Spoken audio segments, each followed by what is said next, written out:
Subscribe now and press the bell icon. Never miss an update. नमस्कार friends, स्वागत है आप सभी लोगों का आपके अपने यूट्यूब चैनल स्टीव विद्भूषण पर। पर्यावरण की ये तीसरी क्लास है जो आपके पूर्णतः नवीन पाठ्यक्रम पर आधारित है। अगर इससे पहले के सभी वीडियोज़ को आपने अभी तक नहीं देखा है तो आप चैनल के प्लेलिस्ट पर जाएं, क्योंकि वहां पर प्लेलिस्ट बनी हुई है। तो यूपी टेट से संबंधित जितने भी वीडियोज़ आपको देखना है वहाँ पर जाकर आप देख सकते हैं। तो चलिए हम देर न करते हुए क्लास को स्टार्ट करते हैं। अगर आप चैनल पर नए हैं तो चैनल को सब्सक्राइब कर लें। वीडियो आपको पसंद आती है तो लाइक जरूर ठोकें। पहला क्वेश्चन आपके सामने है, वायु दाब नापने वाला यंत्र किस नाम से जाना जाता है? तो वायु दाब नापने वाला यंत्र बैरोमीटर के नाम से जाना जाता है। यहाँ आपका ऑप्शन नंबर फर्स्ट सही जवाब होता है। बढ़ते हैं अगले प्रश्न पर। बेटी कपास है तो बेटी कपास एक ट्रांसजेनिक पौधा है। कौन सा वायुमंडलीय प्रदूषक अम्लीय वर्षा का मुख्य कारक है? तो यस, O2 यानी सल्फर डाइऑक्साइड वायुमंडलीय प्रदूषक अम्लीय वर्षा का मुख्य कारक होता है। तो वहाँ ऑप्शन नंबर फर्स्ट बिल्कुल सही जवाब है। निम्न में कौन सर्वाधिक उत्पादक पारिस्थितिकी तंत्र है? तो उष्णकटिबंधीय वर्षा वन ये जो है सर्वाधिक उत्पादक पारिस्थितिकी तंत्र है। आपका ऑप्शन नंबर फर्स्ट सही जवाब होता है। ये प्रैक्टिस सेट है तो आप लोगों को थोड़ा स्पीड में करना है, और अगर आपको अपनी तैयारी जांचना है तो प्रत्येक प्रैक्टिस सेट को आप जरूर से जरूर लगाएं। निम्नलिखित में से कौन सा रसायन आम पकाने में प्रयोग होता है? तो कैल्शियम कार्बाइड का प्रयोग आम पकाने में या फलों को पकाने में प्रयोग किया जाता है। देखिए आपकी तैयारी कितनी बेहतरीन है, तो आप प्रत्येक प्रैक्टिस सेट को लगाएं। कोई भी प्रैक्टिस सेट आपको इजी मिलेगा तो किसी में क्वेश्चन आपको और कठिन स्तर का मिल सकता है। तो इसमें जो है आपको क्वेश्चन हर प्रकार से देखना है ताकि आपकी तैयारी जो है हर एक एंगल से मजबूत हो। कौन सी बीमारी दूषित जल पीने से फैलती है? तो टाइफाइड जो बीमारी होती है दूषित जल पीने से फैलती है। निम्नलिखित में से कौन सा ग्रीन हाउस गैस नहीं है? तो CO कार्बन मोनोऑक्साइड जो है ग्रीन हाउस गैस नहीं है। CH4 methane, CO2 carbon dioxide, N2O nitrogen oxide ये आपकी ग्रीन हाउस गैसें हैं। इनमें कौन द्विबीजपत्री पौधा है? तो सरसों, दालें, सोयाबीन, चना ये सभी आपके द्विबीजपत्री पौधे होते हैं। पौधों में जल का अधिग्रहण किसके द्वारा होता है? तो पौधों में जल का अधिग्रहण जाइलम के द्वारा होता है। आपका ऑप्शन नंबर फर्स्ट सही जवाब है। बढ़ते हैं अगले प्रश्न पर। अगला प्रश्न है हमारा, कौन सा प्रथम साहित्यिक स्रोत है? तो ऋग्वेद जो है आपका प्रथम साहित्यिक स्रोत है। वायुमंडल में 99% भाग पर किन दो गैसों का विस्तार है? तो आप सभी लोग जानते होंगे इस क्वेश्चन का सही जवाब ऑक्सीजन एवं नाइट्रोजन। नाइट्रोजन सबसे अधिक 78%, उसके बाद आपका ऑक्सीजन जो है 21% वायुमंडल में पाई जाती है। अगला क्वेश्चन है, पर्यावरण अध्ययन में शैक्षिक भ्रमण का मूल उद्देश्य है। तो पर्यावरणीय अध्ययन में शैक्षिक भ्रमण का मूल उद्देश्य छात्रों के लिए प्रत्यक्ष अनुभव कराना है। तो आपका ऑप्शन नंबर 2 सही जवाब है। अगला प्रश्न देखते हैं। अगला प्रश्न है, कार्यकीय रूप से शुष्क मिट्टी की क्या विशेषता है, इसको कैसे पहचानेंगे? तो कार्यकीय रूप से शुष्क मिट्टी की विशेषता होती है मिट्टी में लवण सांद्रता अधिक होगी, तो यही सबसे बड़ी पहचान है। बढ़ते हैं अगले प्रश्न पर। सतत और व्यापक मूल्यांकन क्यों आवश्यक है? तो सतत और व्यापक मूल्यांकन निरंतर मूल्यांकन होते रहने से शिक्षार्थियों में परीक्षा का अनावश्यक भय नहीं होता है। तो धड़ाधड़ से आप लोग लाइक कर दीजिए। समय व्यर्थ में आप चैटिंग या किसी भी प्रकार की अनावश्यक वीडियो देखकर मत बर्बाद कीजिए, क्योंकि आपका एग्जाम बहुत ही नज़दीक है। जैसा कि आप सभी लोग जानते हैं यूपी टेट और सी टेट आपका दिसंबर और जनवरी में होने वाला है, यूपी टेट नवंबर में, और साथ में आपका सुपर टेट भी आने वाला है।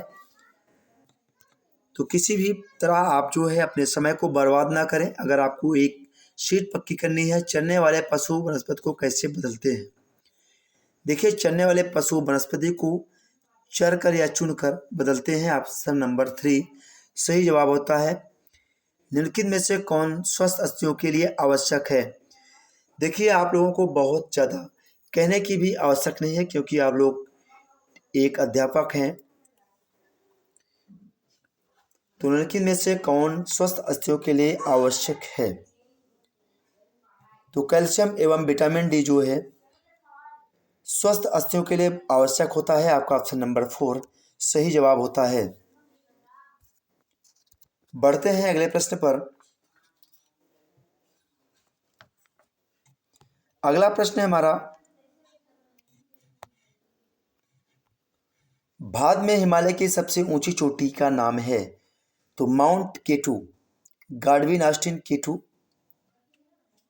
तो आपका ऑप्शन नंबर फर्स्ट सही जवाब होता है माउंट केटू। भारत में हिमालय की सबसे ऊंची चोटी। प्राथमिक स्तर पर शिक्षण की खेल विधि आधारित है। तो प्राथमिक स्तर पर शिक्षण की खेल विधि शिक्षण विधि के सिद्धांत पर आधारित है। आपका ऑप्शन नंबर 4 सही जवाब है। वायुमंडल की सबसे निचली परत का क्या नाम है? तो वायुमंडल की सबसे निचली परत का नाम क्षोभ मंडल है। आपका ऑप्शन नंबर 4 सही जवाब होता है। अगला प्रश्न देखते हैं। अगला प्रश्न है, विटामिन सी की कमी से होने वाली बीमारी का क्या नाम है? विटामिन सी की कमी से होने वाली बीमारी का नाम है स्कर्वी। तो आपका ऑप्शन नंबर फर्स्ट सही जवाब होता है। विटामिन बी की कमी से बेरी होता है। विटामिन ए की कमी से रतौंधी होता है। थकान तो स्वाभाविक सी बात है, आप सभी लोग जानते होंगे, क्योंकि कार्य करते करते आपकी जो मांसपेशियां हैं थक जाती हैं तो आपको थकान का अनुभव होता है। भारत की प्रथम महिला आईपीएस अफसर कौन है? तो किरण बेदी आपका ऑप्शन 3 सही जवाब होता है। भारत की प्रथम महिला आईपीएस किरण बेदी हैं। असम का प्रसिद्ध एक सींग वाले गैंडे का वन्य जीव अभयारण्य कौन सा है? तो काचीरंगा जो है आपका सही जवाब होता है। काचीरंगा एक सींग वाले गैंडे के लिए प्रसिद्ध है। देखिए, थोड़ी सी जल्दबाजी में प्रैक्टिस सेट जो हम आपको बहुत फास्ट करवा रहे हैं, इसलिए थोड़ा सा मिस्टेक हो गया है, उसके लिए माफ़ी चाहते हैं। निम्नलिखित में से कौन सा अग्नेय चट्टान का उदाहरण है? तो अग्नेय चट्टान का उदाहरण है बेसाल्ट। तो आपका ऑप्शन नंबर फर्स्ट सही जवाब होता है। पृथ्वी के वातावरण की किस सतह में ओजोन परत पाई जाती है? तो पृथ्वी की सतह में ओजोन परत आपकी समताप मंडल यानी स्ट्रेटोस्फीयर में पाई जाती है। सही जवाब होता है ऑप्शन नंबर 2। सिख धर्म के संस्थापक निम्न में से कौन है?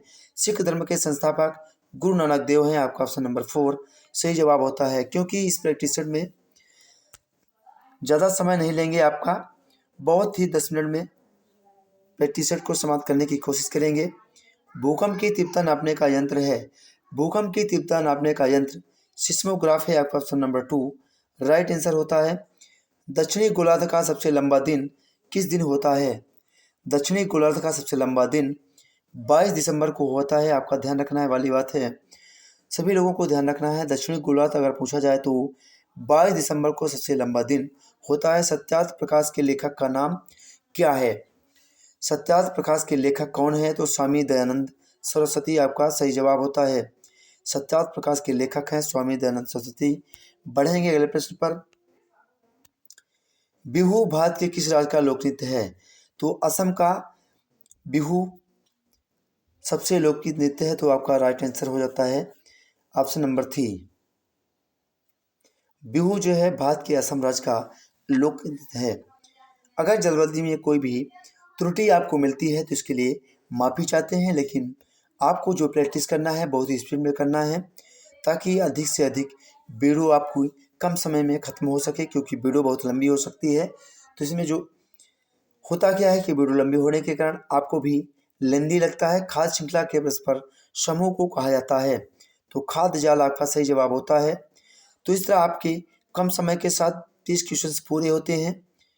तो जो भी कमी रहेगी हो वीडियो में तो आप कमेंट बॉक्स में कमेंट करिएगा, उसे अगले वीडियो में दूर किया जाएगा। आशा करता हूँ वीडियो को अच्छी लगी होगी। मिलेंगे नेक्स्ट वीडियो में। Thank you for watching.